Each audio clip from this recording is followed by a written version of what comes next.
I have to stop making it a bad habit of actually recording these bumpers at 1:40 in the morning, especially when I have work the next day. But I'm actually about done editing this, so I might as well just get this done.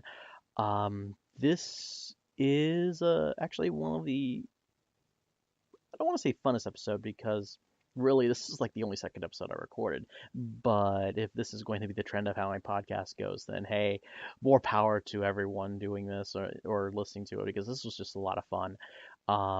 This is actually the second episode, and this one was with voice actress Danielle McRae. You may know her as Karma, the Enlightened One from League of Legends, or Painwheel from Skullgirls. She was really fun to talk to about games. You can tell right away that she was a major video game fan, and it was just like us talking at the con. We mentioned in the podcast on Sunday. We just started walking around talking about Metal Gear Solid and other games, and we do talk a lot about Metal Gear Solid in this one, along with Destiny and other items. Conversation takes about 47 minutes. We do talk about anime conventions because I do run one called MatsuriCon in Columbus, Ohio. This year, actually 2015, it's going to be August 14th through the 16th at the Hyatt Regency in downtown Columbus. This will probably be the only time I really plug it for this episode. I'll probably mention it again every so often, especially when I have other voice actors come on to talk about games. Because more often than not, they've been guests at the con, so it's pretty much easy to say, hey, you want to come up and just actually talk games with us? And they'll end up doing that. So I invite you to sit back and listen to episode 2 of the Regression of Gaming Podcast with Danielle McRae.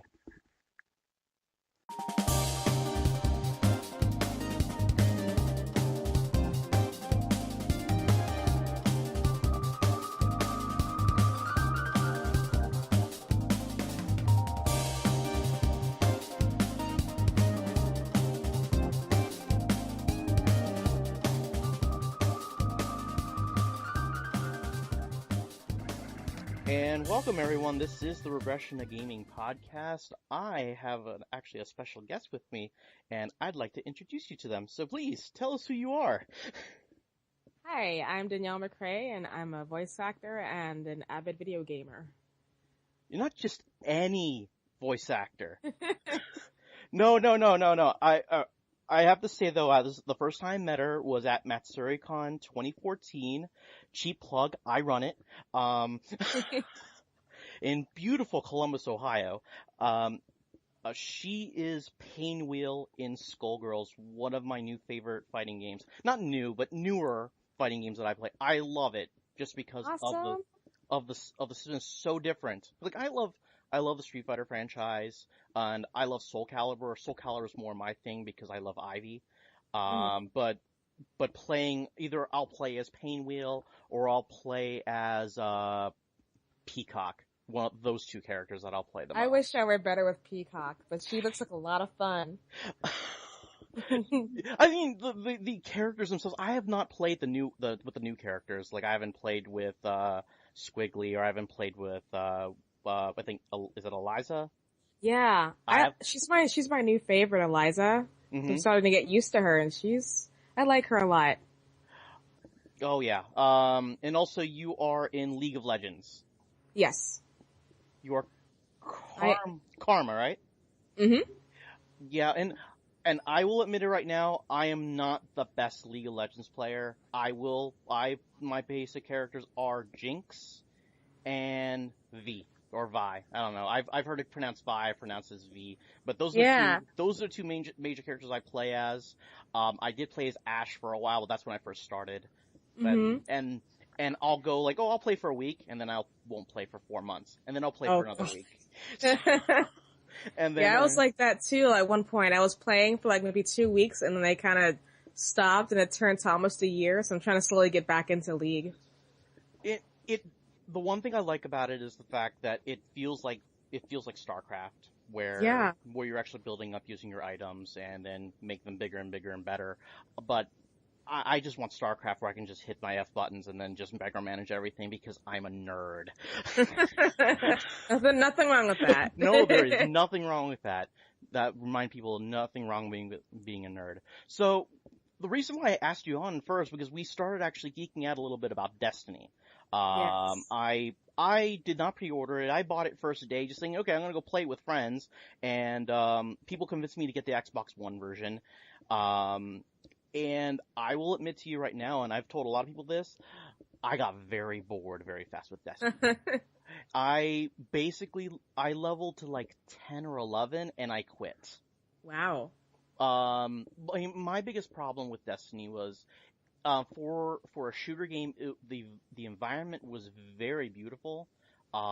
It was repetitive. Yeah. A lot of your missions were very repetitive. You were on Earth, you were on the moon. I think there was another location that I don't know if I didn't get that far, but it was always, okay, I'm going to go through the moon now. I'm going to go through the same production plant. I'm going to go through the same corridor. I'm going to go down the same corridor that's going to lead into this castle environment. It'll take me underground. I'm doing this for the next 4 missions. It's the same thing. There's no, I felt like there was just no variety. A lot of people complained about the voice acting, particularly the Peter Dinklage being in it. Yeah. I didn't mind it as much. I didn't mind his voice acting. I didn't mind much of the voice acting in the game. I thought it was okay. I just think gameplay in itself, I didn't want to trudge through another 10 levels to get to the pinnacle 20 where everything starts becoming fun. And I'm like, if I'm bored after level 10, I'm sorry. I'm going to go trade this and get Dragon Age, which is what I did. I know that I was really, really excited for Destiny before it came out, and it was pretty boring. I didn't trade it in. I was tempted to trade it in for Dragon Age or something else, but I really do like the multiplayer, the PvP, but that's pretty much all I like. And then the environments, but that's it. Everything's pretty much like repetitive, kind of grinding, level grinding, and yeah. What did you think of the PvP? Because I played several matches of PvP in Destiny, and they were, I don't know, I felt overwhelmed. I started playing PvP when I was like level 10, and I'm like, this is probably the worst idea for me to do, because they're really, people you play against, if you're like a lower level, they just automatically kick your ass. It's like, what is this? What? So it's very overwhelming at first. And you come in and they go, fresh meat! Yes. And then it'll just go and pick on you. I know that happened to me. It'll just go and pick on you because you're new, and it's like, this sucks. I felt like I was just feeding people at some point. Like, alright, I'm gonna come back in. Someone shoot me. But for a game that was just hype, that was created basically by the people who created Halo, I was just totally underwhelmed. Then again, I will also admit that I am not the biggest fan of the Halo franchise. I like Halo 3, because that was like one of the first games I got for the 360, and it was a lot of fun to play, but I am not a crazy Bungie Halo fanboy where it's like, oh, you gotta get everything. I'm not rushing to get Halo Master Chief Collection, I'll say that. Yeah. Yeah, I'm the same way. I was never a fan of Halo. So I remember playing the demo at E3, and I'm like, this is pretty cool, but I didn't know what else to expect from it. But yeah, PvP's cool. But going back to Destiny though, since we both had very similar experiences with it, what do you think they could have done to actually improve the game overall? Well, I've heard a lot of people talk about the story mode's very lacking. And I do agree with that. I think they might just be trying to slowly build more storyline. It almost seemed like a choose your own adventure, but kind of unfinished. So I think for me, it was almost a storyline, and some of the missions are very repetitive too. Like, the more you play the game, it's like, it's the same thing over and over again. It's a different planet. So it's mostly repetitive. That was probably my biggest complaint, the fact that it was very repetitive. I know one of the promises this game had was it's supposed to be an MMO like environment where at some point you were actually, you were doing your mission and you see other people there going, oh, hey, you can come and help, and, they can be part of your mission. Once you get to a certain point though, poof, they're gone. And I understand if they're, if they're on a different mission and you're on the same mission, or you're on a different mission as them, then yeah, they're going to disappear and you have to do your own thing. But I thought it would be kind of interesting if you were on the same server, in the same environment, they could just kind of go, well, I don't have to do this mission, I'll go do his instead. Yeah. I was hoping that would be a thing too, but it's like, nope, this is a different thing. It's like, that sucks. That would have been cool. Also, I felt that it was a little difficult to actually match up with people that you knew. Then again, I only knew 3 people who had Xbox Ones with Destiny, so I cannot speak to matching up with friends to actually playing Destiny. How was your experience with that? Well, a few of my friends, we play almost every Friday, and it's pretty fun. There's no pressure, but when it comes to me playing with other strangers, I know they have the whole, like, headset feature now. You can turn on, like, the voice chat, and sometimes you have, like, this colorful conversation with some people taking the game too seriously, and they're like, we're just supposed to go this way. So it's kind of mixed. Like, when I'm playing with friends, it's much better, the PvP, but strangers, it's really weird. Right. And I think a lot of my online gaming experience has been ruined with a 360 playing like Call of Duty or other games like that where you're talking to basically, 12, 13-year-olds who just don't get out of their basement. I know I know I'm stereotyping there, but I feel like that's true. And it's kind of bad, but I mean, that's why a lot of times if I'm playing online, I don't have a voice chat thing on. I turn it off. I ignore, except if it's someone I know. That's the only way I'll play Borderlands is if it's with like 2 or 3 of my friends. And Borderlands is my first-person shooter of choice right now. I just love it. It's crazy. It's an insane story. It's got a lot of RPG elements to it. It doesn't take itself seriously, and also, me with working with the cons, I know almost 3/4 of that cast. So it's also very strange when I'm coming. It's like, I know who that person is. And then I'll text I them, know that voice. yeah, and I'll text them like, you're in this game, aren't you? So that's for me, that's like a personal thing, like playing a Borderlands pre-sequel. I'm sending a picture message on Facebook like, oh, I got this, and I tag Stephanie Young in it, and she's all excited, and I tell her about how I'm playing as Nisha, and she's all excited about it. So so I'm like, yeah, it's that part of it's funny. So, but yeah, but going back, I love Borderlands. Another first-person shooter game. I mean, it's not really a first-person shooter. It's more adventure. Is BioShock, especially BioShock Infinite. I think the BioShock series is amazing, though I can just throw out 2 because I didn't really like that as much. Have you played the BioShock series? I have. I played the very first one, and I played part of the second one, and I couldn't finish it, but I really, really love the first one. I still want to play Infinite. I heard a lot of good things about that. I think it was Infinite. Yeah, Infinite is something you really have to play. It's so different than the original BioShock. I mean, the environments themselves, like BioShock really lends to like the horror aspect, to kind of like this weird survival horror environment where you don't know what's going to happen next. Where Infinite is just it's basically an alive environment where you can just sit there and just watch things for hours. Oh my god. They're just so different, and I picked up both BioShock Infinite, then I picked up The Last of Us, and I still really go back and forth between which game was better for that year. Both were amazing games. What other games have you actually played recently where you're like, oh damn, I love that game so much? Well, I recently just finished up a second playthrough of the season 2 of The Walking Dead. And I love the first one so much, and I loved this one too. The thing about Telltale, and I'm not going to really give anything away for both the first and second season for both those games, is that they really know how to, like, get into your emotions, like, kind of tear into the heartstrings and make you really get invested with these characters, and it's my favorite so far, those 2 games. Now, I haven't played the Telltale series, any of their games, like The Walking Dead, and I think that they're doing like a Borderlands spin-off. Are they kind of more like an RPG type game where you're actually going through narrations and then you do some quests or whatnot? What is happening when you're playing? Well, with these 2 Walking Dead games, they're pretty much like choose your own adventure. So there is narration that's going on, but you're choosing, let's say you have to choose between saving this girl or saving this guy you just met a few seconds ago. So it's pretty much like you just choose your whole adventure around like weird, hard, difficult choices that could end up killing people or saving people. It's as you know, as I'm actually butchering the whole things describing it. But it's one of those things where you play it, it's like, how did they do this? Like, how did they really get into my psyche, just destroy it? I feel like sometimes when I'm trying to describe this like really awesome game to someone, or I'm just sitting like, oh my god, it's amazing! You do this, and then you pick this up, you do that, and then you realize, I'm like, I really am not describing this very well. Yes.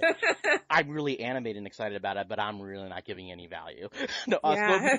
but I completely understand. I mean, I'm not gonna say I'm not a Walking Dead fan because I've only watched the first season. I've kind of got, I kind of got a little bored with the second season, but people are telling me you gotta give it a chance, you gotta watch it, and you'll like it. I'm like, alright, I'll go back and watch it. I'm in the middle of like 3 different series on Netflix anyway, and plus everything going on. It's like, I don't have time for anything. Yeah, I think The Walking Dead is pretty much, it's not for everybody. I wouldn't just recommend it to anyone. I think you have to have a required taste for that. But yeah. So the first sets of games that I played when I was really young, I mean, my dad had like the old Atari, I think it was a 7800 or whatever. Like I played like Space Invaders, I played this boxing game and played tank games.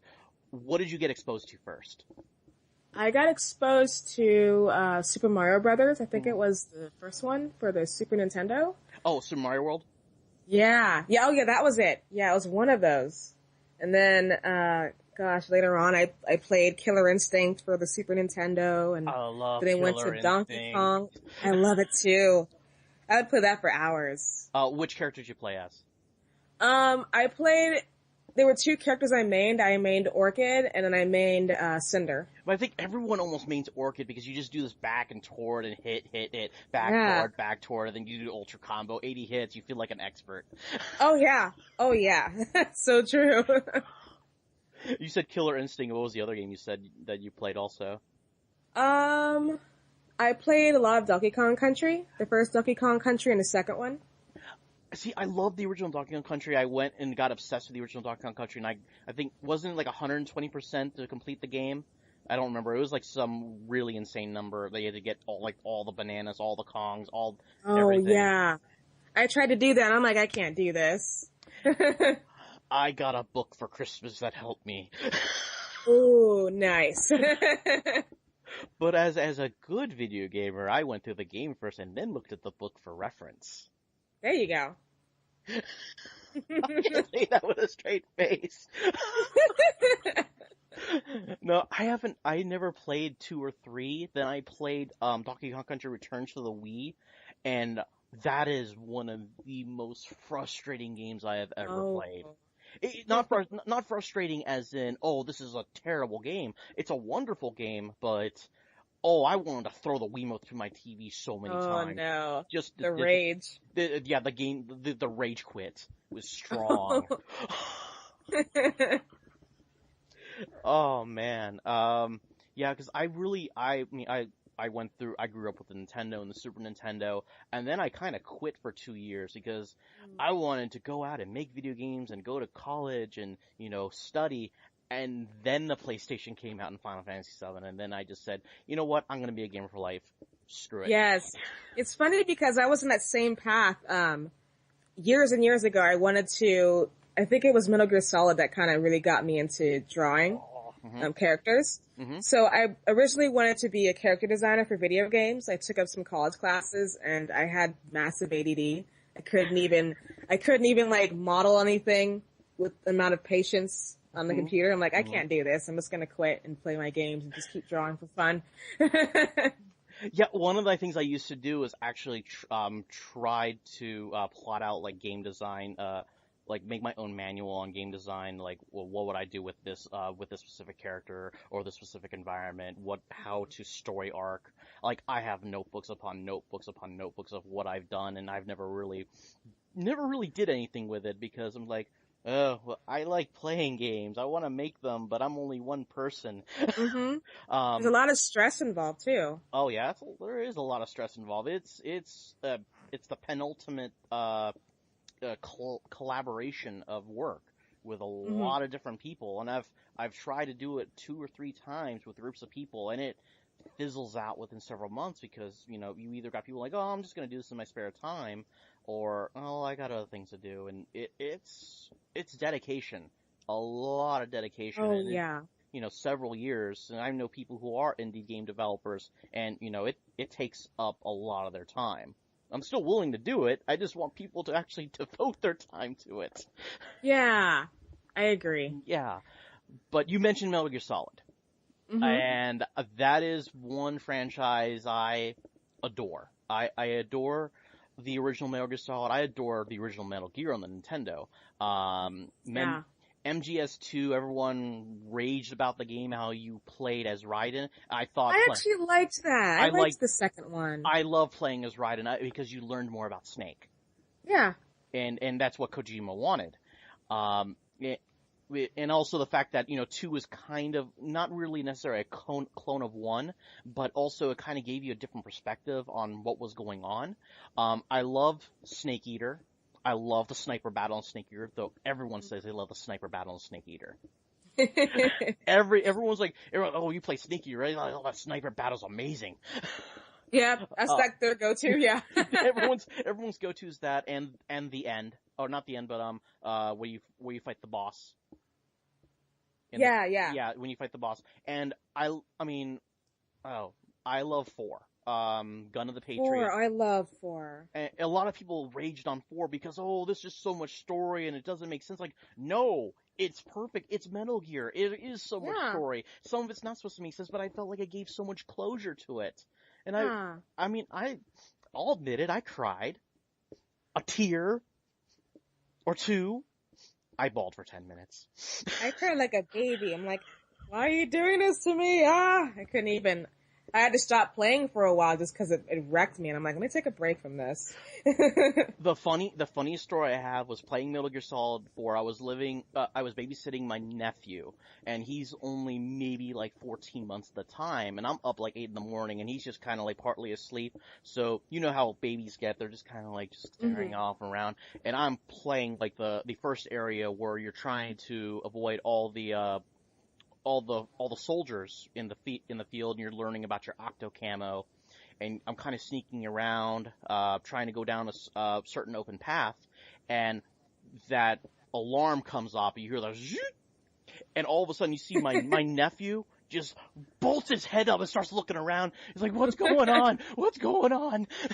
And I'm just looking. He has this panicked look on his face, and I tell my sister and brother-in-law this every time I bring up the story. It's just funny because his eyes just bulge out. So like playing games with my nephew is always fun. I have the other time I babysit him, I have a copy of Marvel vs. Capcom 3 with the huge Xbox 360 controller. So we'll put it on easy mode, and all he'll do is just jam on the buttons, and he's beating on Galactus. I'm gonna get all the buttons. I'm gonna destroy you with all of my buttons. Oh man, I know I digress. I just wanted to share that story, but Metal Gear Solid 4 I felt was I felt it was a fitting end to the Solid Snake story. But also I felt that for just a teaser, just when you saw one of the original teasers from Metal Gear Solid 4, all you see is Snake at the gravesite with a gun in his mouth, and I'm like, oh. Yeah, it's real. That's what I was thinking. Oh, it's gonna get real, like super real now. I mean, I liked the concept of the Beauty and the Beast Corps, where they were basically kind of revamped villains from the other Metal Gear Solid games. But I mean, other than that, when I really think about it, at times, I felt like Kojima just wanted to fit everything he could into this game, and I felt like it was going to be his final Metal Gear Solid game, and then here comes Metal Gear Solid 5. Oh yeah. And I don't know if I want to be excited about it, or if I want to go, I will say, it looks really pretty, but I don't know what else to say other than that. It looks amazing, but yeah. I'm not an open world game player. Like, I really hate Grand Theft Auto. Not because of the crime. I don't care about the crime. Like, I love shooting things to bits. But I'm just not an open world game player where I'm just gonna drive around and, and do things for like 3 hours and not have a purpose. And and that's where I feel Metal Gear Solid's going to go when they're toting open world gameplay, and I'm kind of like, the random sound of incoherent reasoning. Yeah. Because it's gonna be like, well, where's the story gonna be? Is there gonna be even a fluid story with all this? Is there just gonna be open world and, yeah. I mean, it's supposed to take place like before the original Metal Gear, where Big Boss, Naked Snake becomes Big Boss and he forms Outer Heaven, and that's what's supposed to happen. I'm like, okay, that does keen my interest a little bit, but I wonder how much Retrocon they're gonna have to do to make it fit the Metal Gear Solid storyline. Yeah. Because there's really not much bridging the original Metal Gear story to Metal Gear Solid other than the characters. I mean, that's my opinion anyway. Yeah, that one's gonna be an interesting one, because I'm really hoping it's gonna be really good, but at the same time, I'm kind of worried on how it's gonna do. So I'll just keep my eyes on it. I think I'll keep my eyes on it as well. I'm excited, but it's a cautionary excitement. Yeah. Do you play fighting games at all? I do. Other than obviously Skullgirls or did you? I got to play Injustice actually after like a year after it's been out, and I'm not a big DC fan, but I thought Injustice was actually a pretty good DC story. Ooh, I haven't played that one yet. I mean, it has the Mortal Kombat engine. I mean, it's pretty fluid. I think it's a pretty solid fighting game, but whoever did the story writing for this game did a pretty good job. But like my brother-in-law is he's a big DC fan, as is my sister, and he kind of said that they took some elements of Otherworld, or Elseworld, I forgot. It's basically one of the parallel dimensions they do. So at one point, you're in one dimension where Lois Lane didn't die, and another dimension where Superman becomes this horrendous villain and rules the world. That's how the game starts, because you find out in the first 5 minutes that the Joker figures out a way to use kryptonite to make Superman believe that Lois Lane is Doomsday. Wow. And Superman kills Lois Lane and his kid, and he goes nuts and kills the Joker. Oh. That's the first 5 minutes again. Like, okay, I'm interested. Yeah.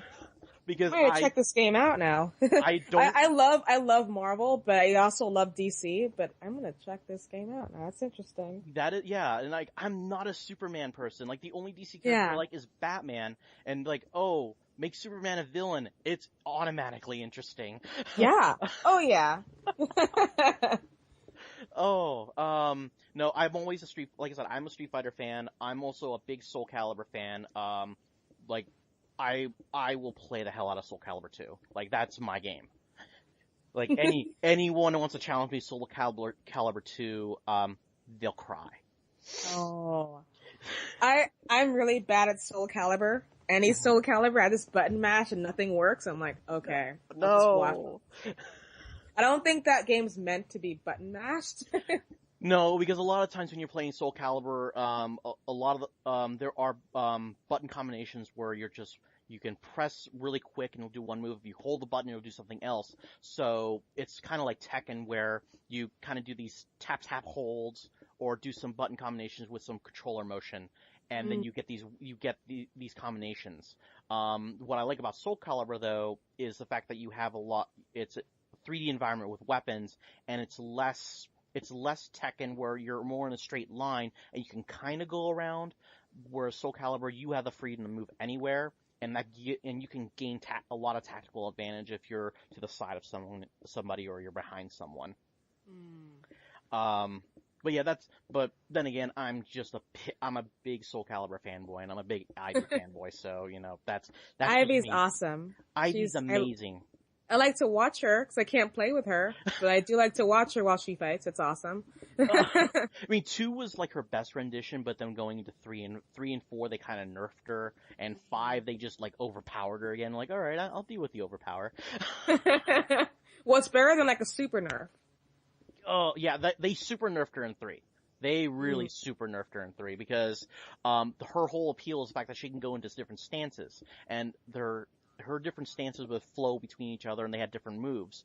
Now in 3, you had these 3 or 4 different stances which didn't flow into each other, but in order for you to pull off certain combos, you had to change from stance to stance to stance to stance, and it's like, okay, this is a little too much. It doesn't flow like a dance anymore. It's very much, you have to really mash your way into it, and it didn't feel very smooth. But that's just my personal take, personal complaint. Oh man, but one thing I do love playing is RPGs. I mean, obviously Final Fantasy VII. Do you play Final Fantasy? I do. The first one I started off with was 7, and then I went backward and played 6, and then I played 8, and then it continued until 13 happened. Okay, now I had a debate on my last episode where we said 8 versus 13, which was worse? Oh god. Well, I have an answer for you. 13. Well, we unanimously said 13 is the prettiest corridor you've ever seen. That is so true. Because it is pretty. But 8 was kind of like, okay, we don't know what we're going to do, and we have convenient plot holes where we talk about, oh hey, we use Guardian forces, we don't know who our friends are. Yeah. Though, I'll ask you, since I asked the 2 people I had last week, there's a theory about Final Fantasy VIII where, after the end of Disc 1, you are basically playing the last dying moments of Squall. I heard about that. And I'm like reading about it, and I'm like, oh, it's either a very sound theory, or someone went through and pieced all these facts together to fit the story in the last 3 discs. To make it work, to make it sound better than what it is. Yeah. Because... Oh, go on ahead, sorry. No. Oh, my only comment was the fact that Final Fantasy VIII, for a game that it had a tighter story, I felt the story was very weak overall, and I just didn't like the characters. None of the characters really stuck out to me at all, so I couldn't really engage in the game as much. And also, I didn't like the draw system. Battling and leveling became very tedious. Also, one thing I didn't mention in the other episode is the fact that all the enemies are gauged to Squall. So if you only use Squall and swap out other characters, you're gonna get TPK'd every time. Oh yeah, that's actually true. No, but I did hear about that whole theory about Squall possibly being dead, and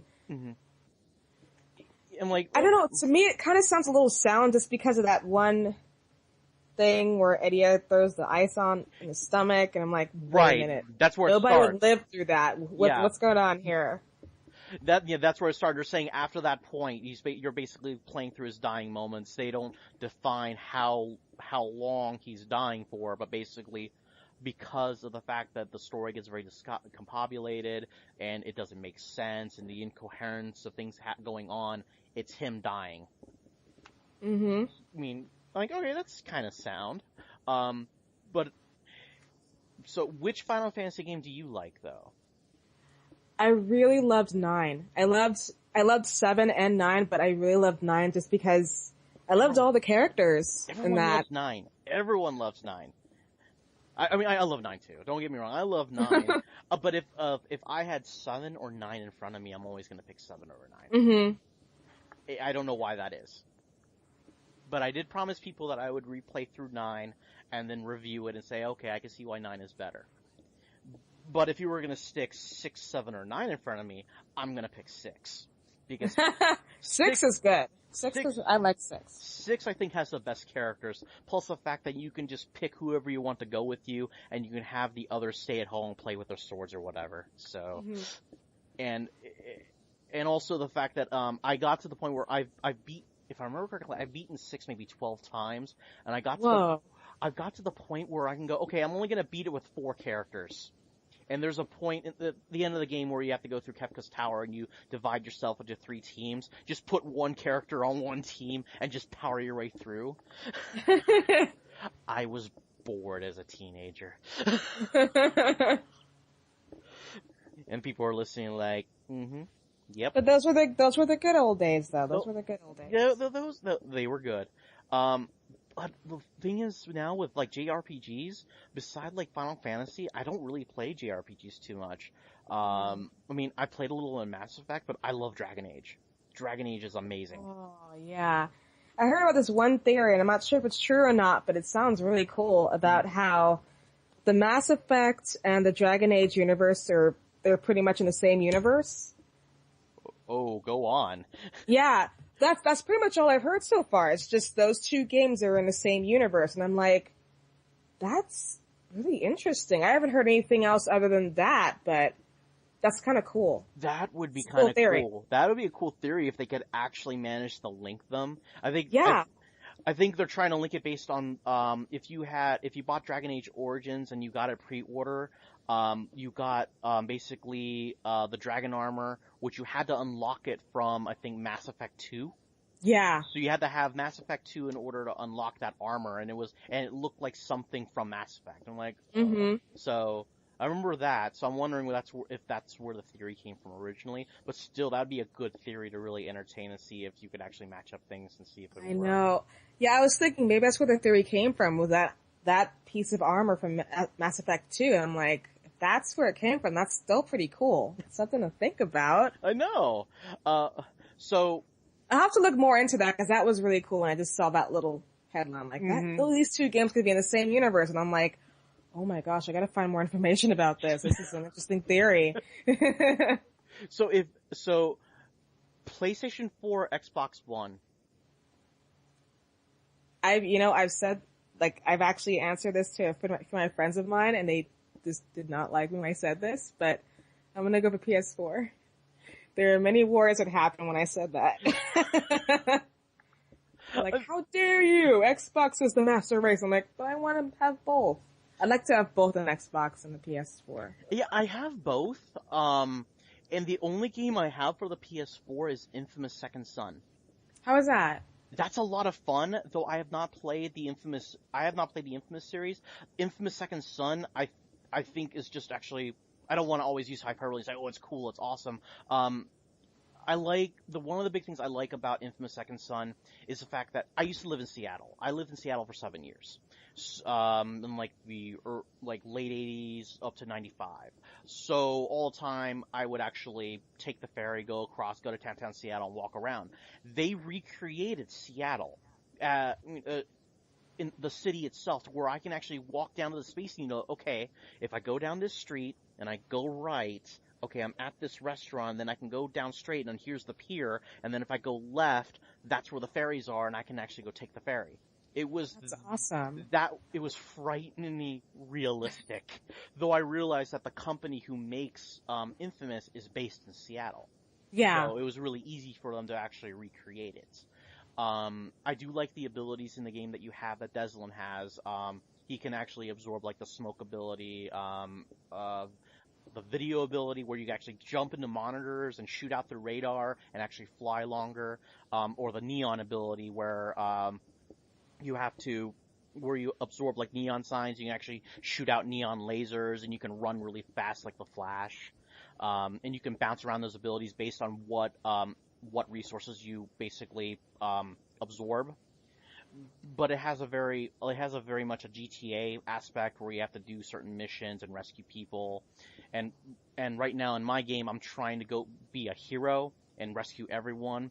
And the more that you rescue, basically, if you played any, I guess this is pretty true with any of the Infamous games, the higher level you are as a hero, then more branches for your powers open up as a hero. But if you go along the Infamous line, then special abilities will only open up if you're Infamous.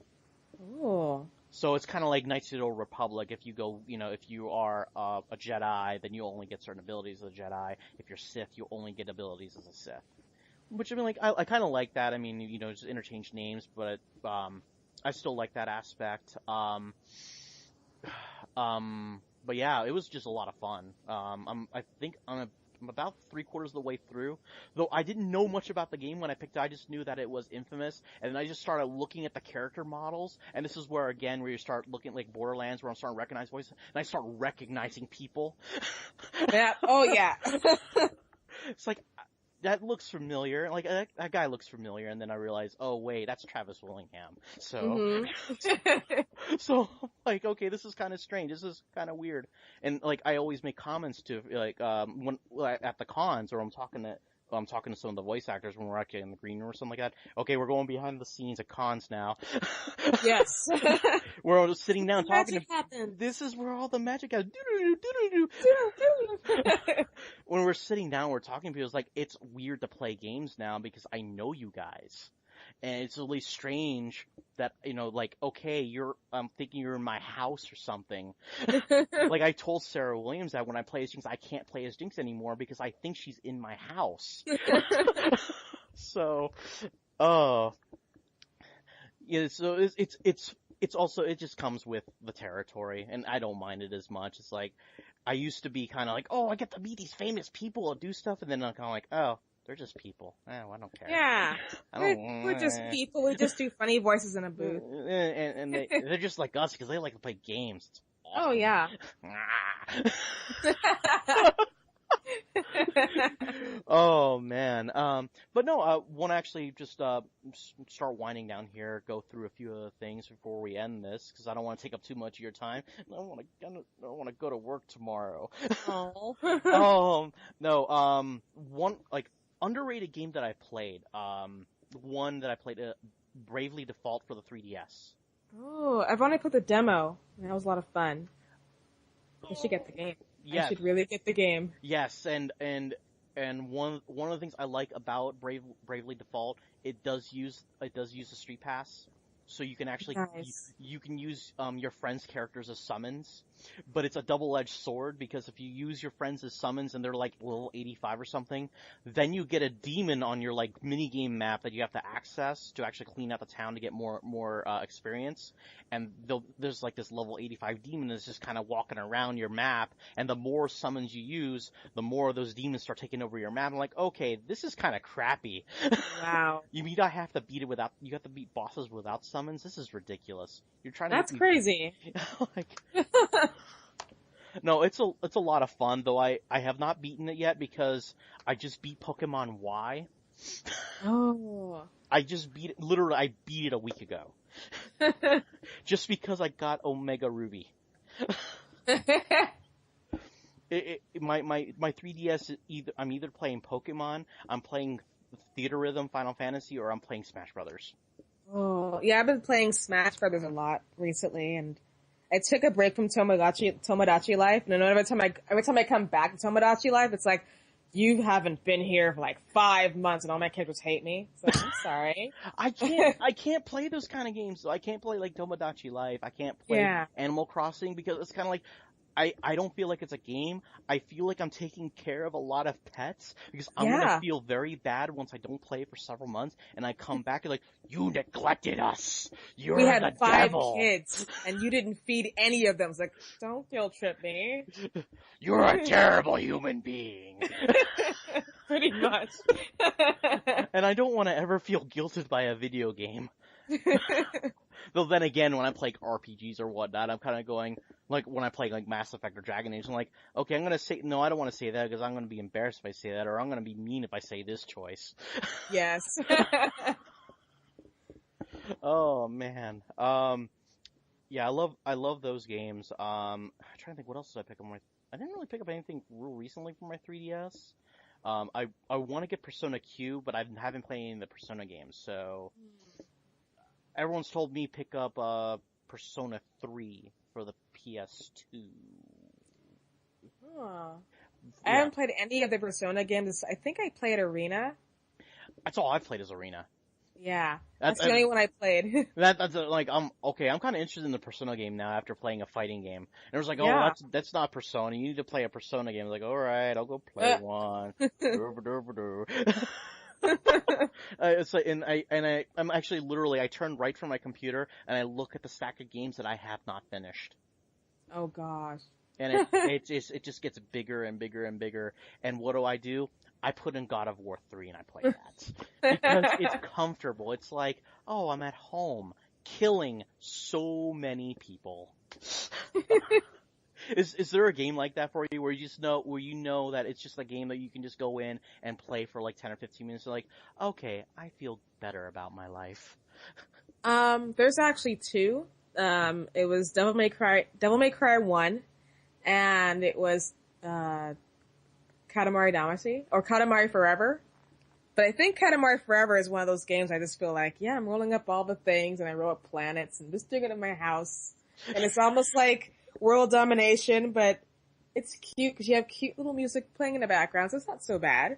No, it's not too bad. I mean, going back to Devil May Cry, I love the original Devil May Cry. I thought that was like one of the best games I played for the PS2. And then when they did the remake or not necessarily a remake, what would you call the Devil May Cry? It's just a reboot. A reboot. Yeah, like a reboot, yeah. Yeah, and I love the reboot of the new Devil May Cry. I think it's like the best game they've made since the first Devil May Cry, and everyone's complaining about the new Dante or complaining about how slower. It's like, I absolutely adore this game.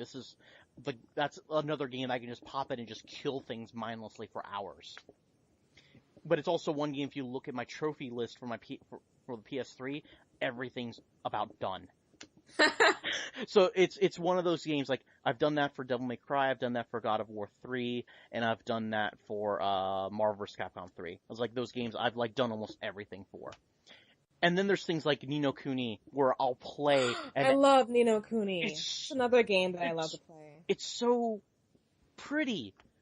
It's like, I know pretty doesn't even begin to describe this game. It's like a Ghibli movie that you play. Literally, it's what it is. And I've only been halfway through it because I will only play for an hour, and then like, okay, I gotta go do something now, and then I won't go back to it for several months. Not because I don't like the game, but just because I get busy and I don't even think about it because it's time. I don't feel like I'm playing a game. It's like you're watching I call it an interactive movie. You just have a controller, you're just controlling a movie. Yeah, at times though, I feel like really the whole system for Ni no Kuni though is, it's basically Pokemon. Yeah, oh yeah. I choose you. I'll choose you to destroy things. Yes.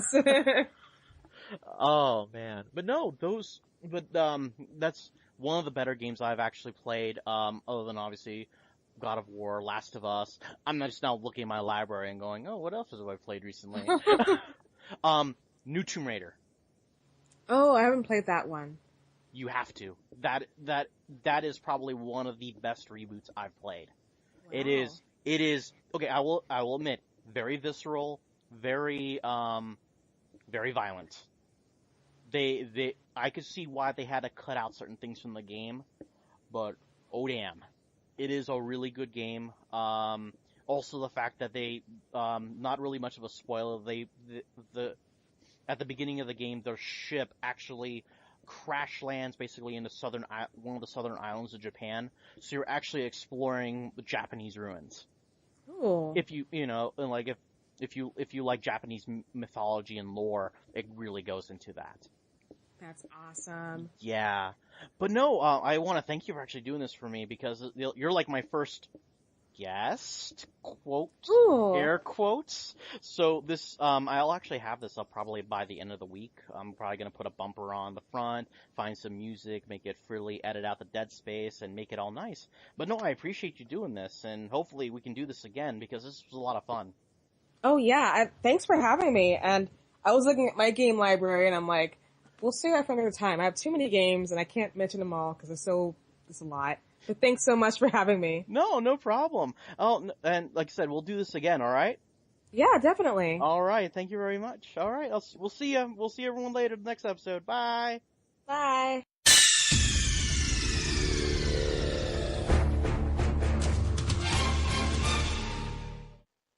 Just wanted to tack on a few things to the end of this podcast. The beginning intro was from Skullgirls. That was Pick of the Litter. The end theme to this podcast is the Game Over theme from Metal Gear Solid 2, Sons of Liberty, specifically when Snake dies in the first chapter. See you in the next episode.